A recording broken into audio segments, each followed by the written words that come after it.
Hi, my name is Susan Loggins, and I'm an everyday mom just like you. I'm making this video and I'm going to talk about my personal family matters because I went through one of the most heart-wrenching decisions in my life, which was to send my then 13-year-old son to military school. I had so many questions and no real live human mom to ask about it. And I wanted to be that person for many of you who might be facing the same difficult decision. So let me tell you, so you don't have to go all the way to the end of this, this isn't an advertisement. Nobody asked me to do this. I'm not being paid. I'm doing it because I want everybody to know that my emotional and family life with my child was saved by sending him to Howe Military Academy, which is located in Howe, that's Howe, Indiana. So here's the story. I'm the mother of 5 teenagers. I have a 16-year-old daughter, twin 14-year-olds, and twin 15-year-olds.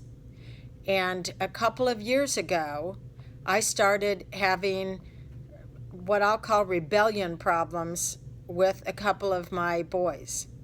But the one that was troubling the most was then 13 years of age.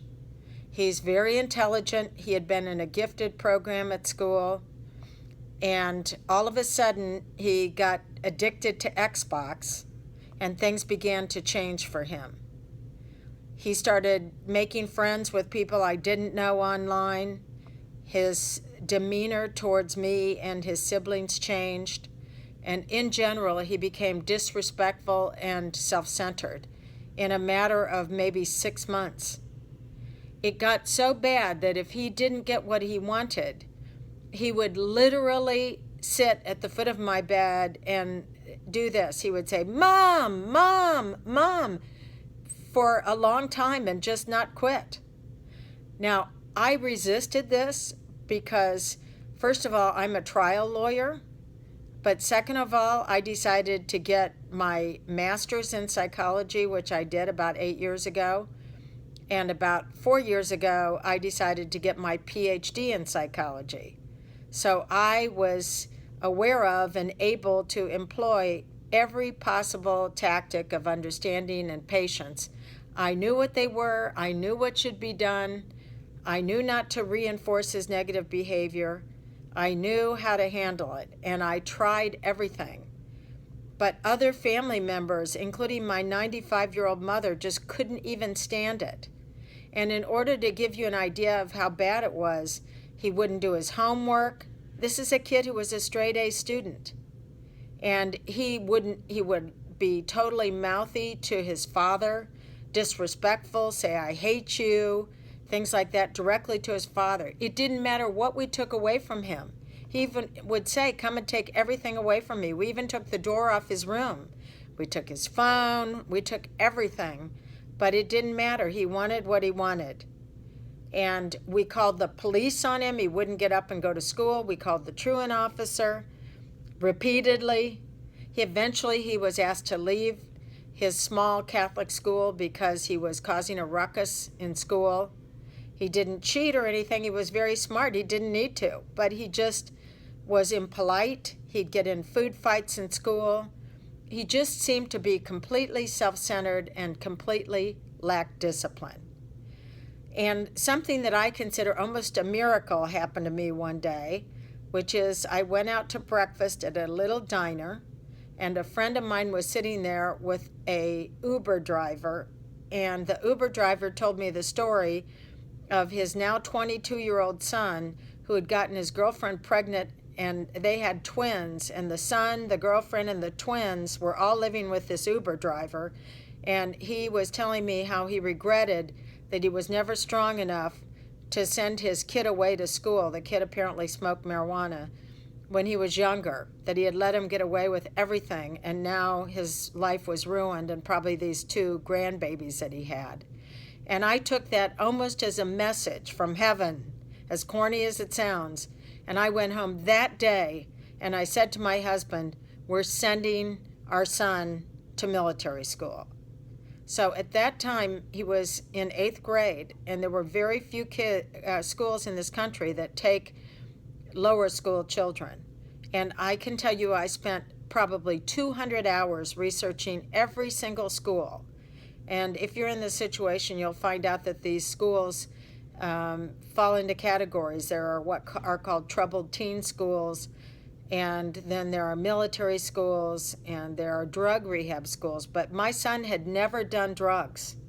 He just was completely disrespectful and not going to school, not doing his homework, and just imaginably disruptive to the household. So when I searched a school, not only would I look at their ratings and what they said, but I would research every parent review. And as a trial lawyer, I researched any cases that were against them. And sometimes I even spoke to the plaintiffs' lawyers if there were lawsuits. And it was very demoralizing because most of these schools have terrible things out there. But finally, I came upon Howe Military Academy. And what I liked about it is it had a class size of 10 to 16 kids per class. And I felt that's what my son needed, because in this Catholic school, they had like 30 kids in a class, and they just couldn't handle, especially the boys. I also liked the fact that it had been around since the 1800s, and it's a religious-based school, but not overly so. They don't go to any particular service or anything, but they have spiritual values, but not so much that it would be obtrusive. And the people that run the school, their own children go there. And the school only currently has about 100 kids, which is sad, because in my mind it should have hundreds of young men and women. It's both boys and girls. And finally I spoke to the people, and I became convinced that this was what we had to do that day at the diner when I heard this man tell me about regretting all his life that he hadn't been tougher and had tough love. So we had to go through the interview process. We sent all the materials. They interviewed my son by Skype, and I didn't think he would do it because he didn't want to go.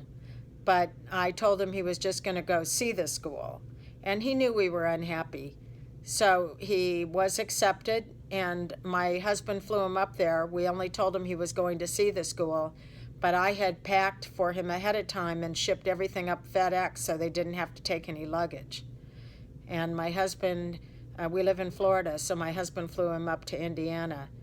And now I'm going to tell you the most incredible part of it. So he still had his cell phone with him when my husband took him into the school. And my husband said about a half hour into it, it became apparent to my son that he wasn't coming back. He was going to be left there. So he called me and said, "Mom, how could you do this to me?" And obviously I knew this moment was coming. And you could have torn the heart out of me because, you feel like you're a failure. You feel like your son feels deserted, like you're his mother and you didn't have his back, and all those things that we all feel. And he had his phone for about an hour in which he texted me really horrible things. And then they took his phone away, and I wasn't allowed to speak to him. It wasn't supposed to be for 2 weeks. But so I wrote him a letter in which I said many of the things I've just said to you, and how I did it because he's a really great kid and he has a big heart, and I wanted him to survive in life. So the amazing thing that happened is about 5 or 6 days later, he was accidentally given his phone, and he called me, and the first words out of his mouth were, "I love you, Mom, and you definitely did the right thing.